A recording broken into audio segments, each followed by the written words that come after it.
Hey guys, sorry I wasn't around last week. I know you guys reminded me that I missed the week, and there I was thinking, oh, nobody's watching, nobody will care, but clearly y'all did. So I appreciate you guys reaching out to me to say, hey, why didn't you read last week? We missed you.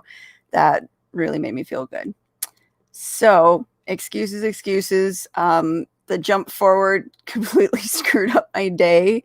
And for those of you who know me, I work insane hours on the weekends because my kids go to their dad's house, and I tend to be up until 3, 4, 5, sometimes 6, 7 o'clock in the morning. And then Sunday, I tend to, it's the day of rest, and I turn my alarm clock off. Well, that plus the jump forward meant I didn't actually get out of bed until around 2 o'clock in the afternoon. And I was way too much of a mess at that point to put myself together to read anything.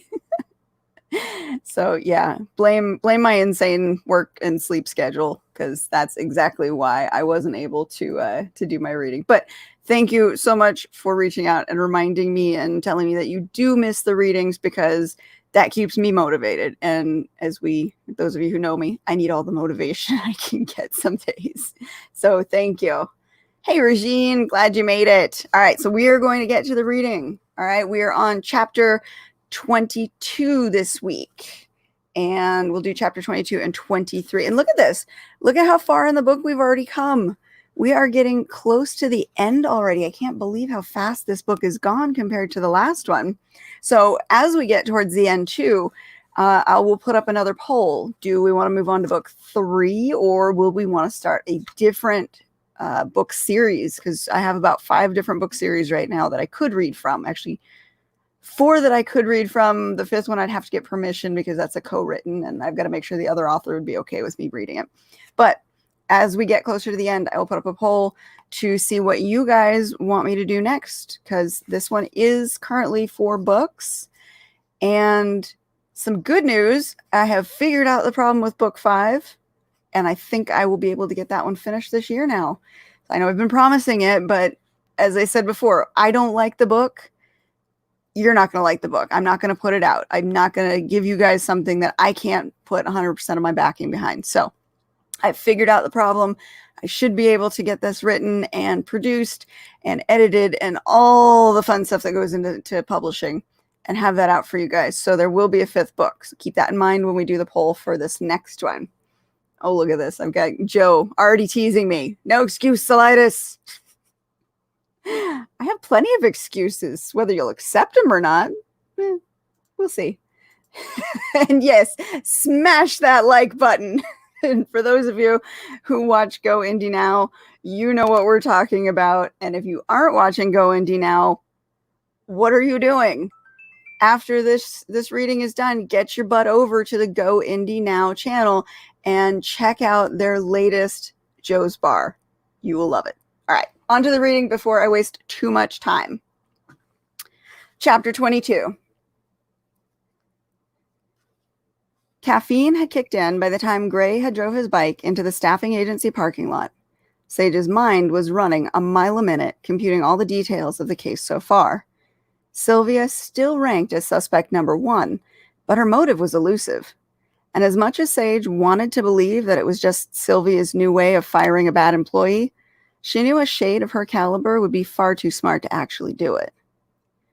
See if you can get her talking this time, Grace suggested as they walked towards the dilapidated waiting room. Really? Shocked by his suggestion, Sage curbed the snarky reply that she had loaded and ready to fire. He actually wanted her to do something besides sit down and shut up? If this was the result of killing him with kindness, she'd have to do that more often. She's all yours. Gray's tone carried a mocking edge. Sage looked in the direction of Sylvia's office as they passed through the lobby door. A crying man rushed away from the Shade's office. Never a good sign. Sage gulped away the sudden fear threatening to stop her in her tracks. Terrors were immune to magic. The worst that Sylvia could do was yell at her. Sticks and stones, she whispered. The door closed behind Gray with a loud slam, and from across the massive open floor of cubicles, Sylvia spotted them. She rushed forward in a blur, appearing a moment later 2 feet in front of Sage. Words can never hurt me, Sage finished the rhyme as she fought the urge to back away. Neither can magic. I hope you're here with good news to report. Sylvia glared impatiently at Gray and Sage. With a steadying breath, Sage lifted her chin and headed towards Sylvia's office. Still investigating, she said, trying to sound confident. Let's continue this behind closed doors. That thought sounded better in her head. The moment the door was shut behind them, trapping Sage and Gray in Sylvia's domain, the shade laid into them. I asked A.S.S.E.T for help, and they send me their best and brightest flunkies? Sylvia slammed a fist on her desk, punctuating her point. The Shadowrunner was in rare form. Fueled by anger, she maintained her blah, blah. See, there we go again. Flub number 1. Are we counting? She maintained her solid state rather than hiding behind her normal cloud as she circled around them. How dare you come back here with nothing to show? If it were one of yours that had gone missing, I'd bet they'd have been found by now. I understand that you're upset, but we're doing our best with the limited information you've provided. Sage paused for a moment, scrutinizing Sylvia's face for a reaction. Someone had sent the cloaked figure after them after the last time they'd been here, but Sylvia's expression failed to betray any guilt. Thalia was not the only missing person reported this week. Sage held her head high, doing her best to keep her voice level. We have reason to believe they're... Gray nudged her with his elbow, and when she looked at him, he shook his head. Was she not supposed to have said that?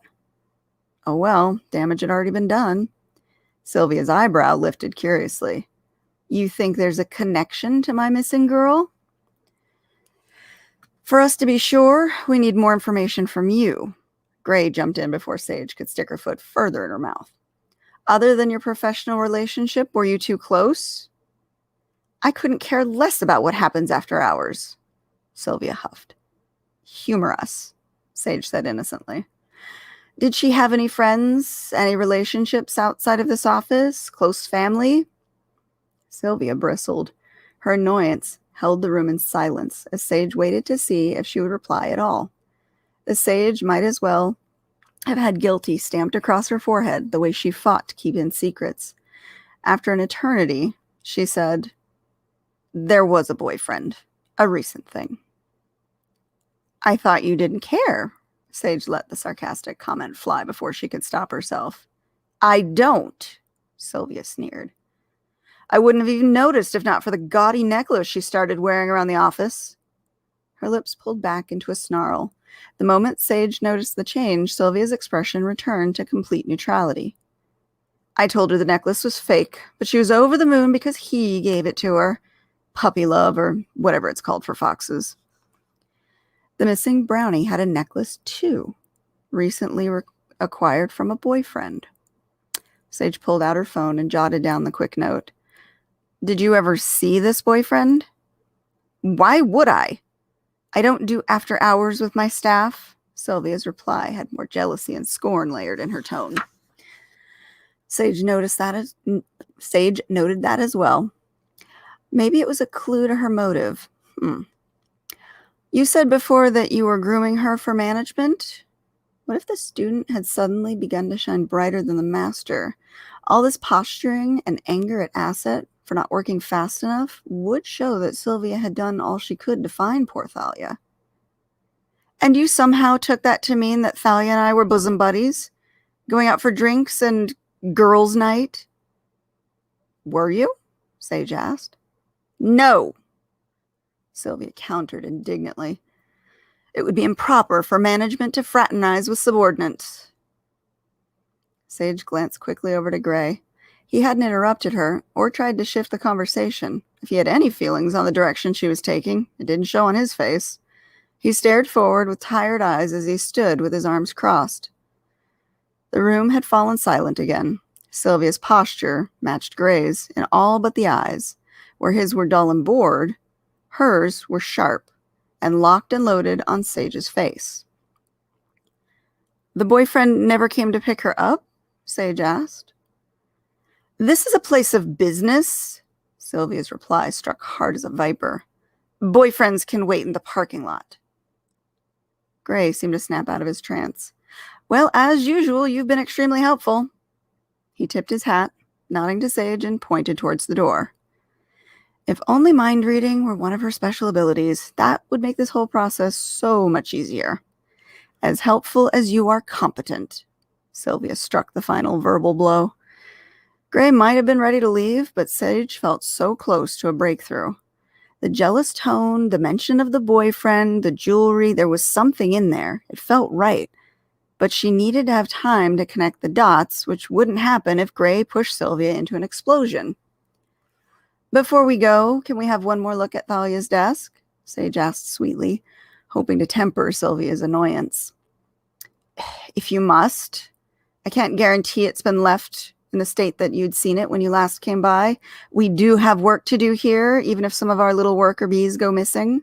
Files must be taken care of. Employers need people, and our clients need jobs. Sylvia waved a dismissive hand to shoo them off. The Shadow Runner had more than just a boss-level relationship with Thalia. The jealousy that Sage sensed was off the charts. Motive. It had to be. Sage was first out the door, thankful to have escaped Sylvia's unpredictable temper unscathed. She headed straight for Thalia's desk on a mission to find out more about the mysterious boyfriend and the jewelry. Gray followed behind. You have a plan, I assume? Just a hunch.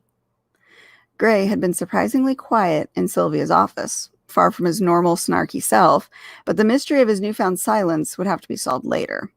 I want to check for the boyfriend's name. It's got to be written somewhere. Why? He stared blankly at her, his head tilting sideways like a confused puppy. You've probably never experienced it, she snickered. But when you actually like someone and have a relationship with them, their name pops up a lot. Must be a girl thing. He failed to take the bait. Every other time she'd thrown snark his way, Gray responded in kind, but this time he simply shrugged. Just look on her desk for sticky notes, reminders of dates, names, phone numbers, that sort of thing. Gray took the area around Thalia's monitor, and Sage dove for the drawers. The top drawer was always the junk drawer. If it was Sage's desk, that would be the first place she'd stash errant notes, especially ones with memorable dates or anniversaries. Whoever this boyfriend was, he had to have been a charmer and worked fast, meaning Thalia would have been swept off her feet. Dinners, movies, maybe some shows on the strip. Sage shuffled everything around, pencils, pens, some old lip balm tubes, crumpled notes with sketches of foxes on them. On first inspection, the drawer didn't appear to have anything important, just like the last time that they had looked through it. But something had to be there. Sage refused to accept defeat. The brownie had had a spotlessly clean house, but this was no brownie. Thalia was a low-level career assistant who had just landed a boyfriend who could afford lavish jewelry. Where were the notes with last names scrawled all over them in pretty handwriting? She dug deeper into the drawer, feeling around for the crevices in the corners where papers might have gotten jammed when opening and closing. Her fingers caught the edge of something thicker than paper, jammed up against the top of the drawer. She pulled the whole thing out of its insert and reached up inside the belly of the desk. Her heart was beating like a drum as she pulled two thin strips of cardstock free. Jackpot. A torn pair of tickets for the Marin the Mentalist show. Comp tickets at that. Sage pumped a fist in the air triumphantly, but kept her victory squeal silent.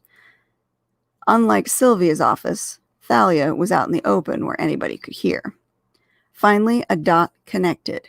She and someone else, possibly the boyfriend, had seen the show, judging by the date on the ticket, recently too.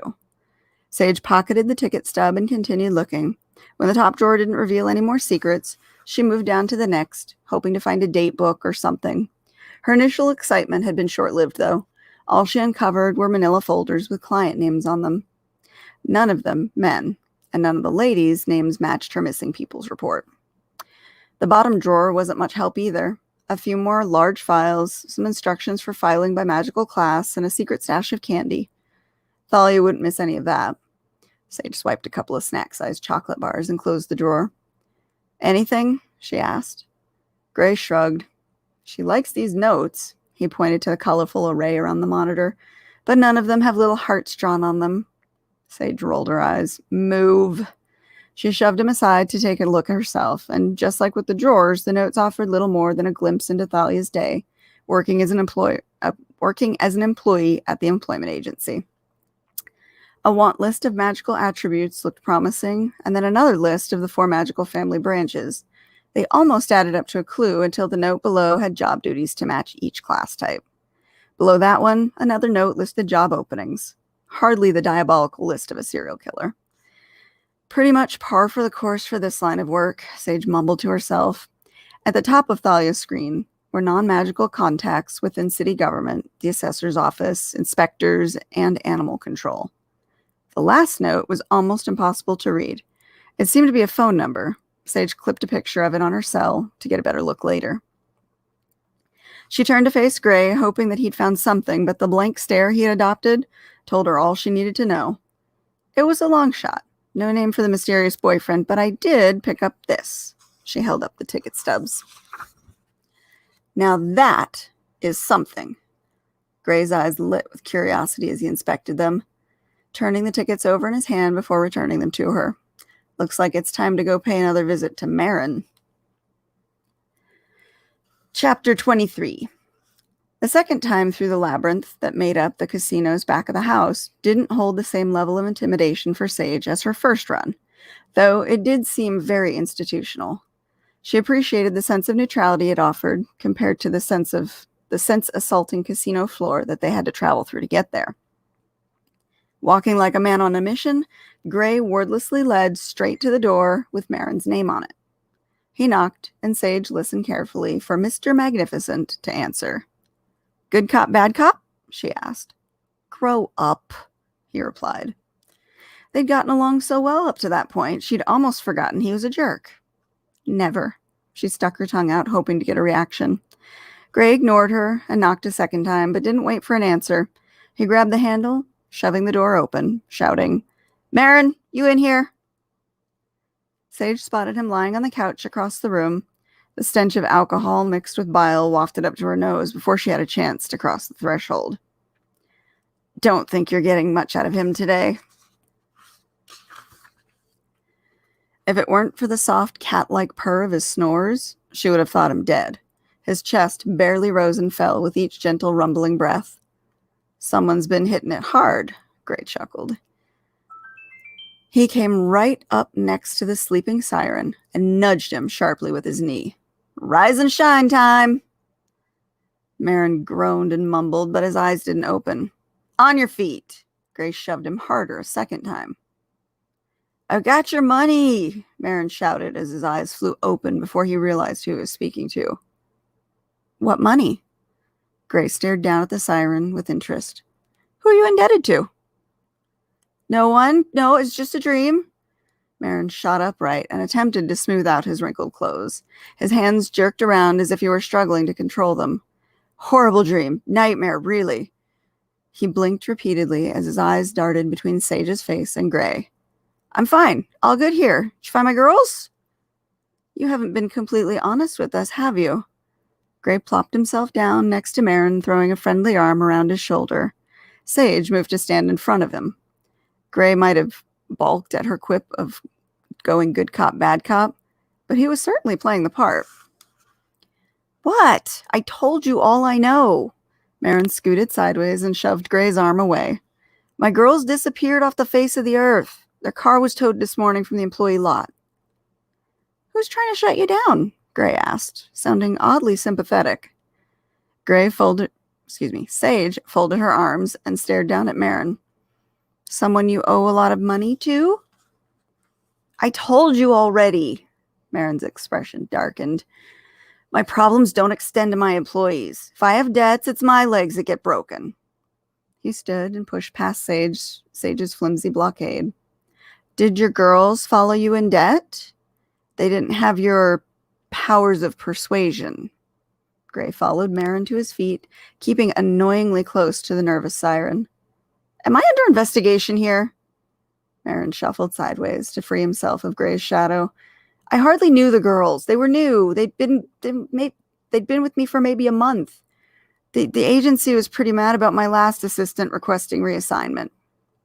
You deal with the agency a lot? Gray continued to match every step Marin made.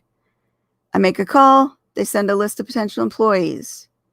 Marin continued to two-step across the room. Who do you call? Sage asked. It's just a general number. I don't know who answers it. It's someone different every time, Marin replied quickly. Gray stopped chasing and matched Sage's folded arms. You called a lot, I take it? Pinned between the two Terra pillars, Marin had nowhere to go. My powers of persuasion made people uncomfortable, he confessed. But I swear, I don't use my voice on the staff. I don't even want to go there, Sage said, praying that their investigation would not lead down the rabbit hole. Keep it professional. I have a tiny black spot on my reputation. Marin's face reddened. You try being a siren. It's not always easy to know when people are being honest or just under your spell. That's why I love you Terras so much. Flattery is unnecessary. Stick to the facts. Gray glared at the siren. If you have a contract at the agency and you don't tell us who it is, we need to bring you in for further questioning with our boss. Ava must have had a reputation outside of A.S.S.E.T. Just the mention of her, and Marin threw up his hands in surrender. Fine. Look, I don't know every person I talked to, but this last round, I sweet-talked one of the placement coordinators, and she located the perfect assistant. Gemini twins are damn near impossible to find in this town, you know? Thalia? Sage asked. Yeah, that name sounds familiar now that you mention it. Marin nodded eagerly. The dots were starting to line up. Sage felt a break in the case was within reach. You comped her tickets to your show as a thank you? I do that a lot. You want to come tonight? I'll sit you right up front. My favorite table, Marin replied. Thalia, Sage barked in frustration. Do you remember comping her tickets? Marin stood quiet for a moment before shrugging. I can't remember them all. I see so many faces every day. Too bad. Gray let out an exaggerated sigh.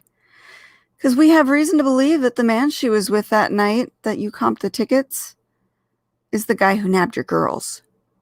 Marin's eyes widened. He opened his mouth to speak, but no words came out. Too bad. We were this close, Gray added with a disappointed snap of his fingers. But, as he said, he can't remember them all. Wait. I might. Hold on. Marin held up his fingers as he crossed the room to his desk. What day was the show? Sage pulled out the ticket stubs and handed them to him. There's surveillance all over this casino, and the showroom too. Let me see if I can get security to pull the recordings for that night. We might be able to get a look at him. And I'll get credit for helping the investigation, right? Credit? Of what type? You know, maybe you ignore some of the less savory things being said about me in the future? Marin waggled an eyebrow at her. Get the security footage. Sage had to remind herself that the siren was a client. Punching him would not help the investigation. How long will this take? Gray asked. Maybe 48 hours, tops, Marin replied. You have 24 before we come back, and I let Sage here work her magic on you. Gray tugged her arm as they headed towards the door. And that is the end of that chapter. So the plot thickens, and we finally have some dots starting to connect. Any guesses so far on who we think the bad guy or gal is in this book? I know last book it was a little trickier to figure it out. This one I'm hoping is convoluted enough that you won't be able to figure it out, but I'm always curious to see if anyone picks up on it early enough or if they have some clues, because it's always fun to do that little guessing game. So let's see what we have in the comment section today. I tried to tag someone on Facebook and it crashed again. Yeah, I don't have a lot of luck with streaming over to Facebook.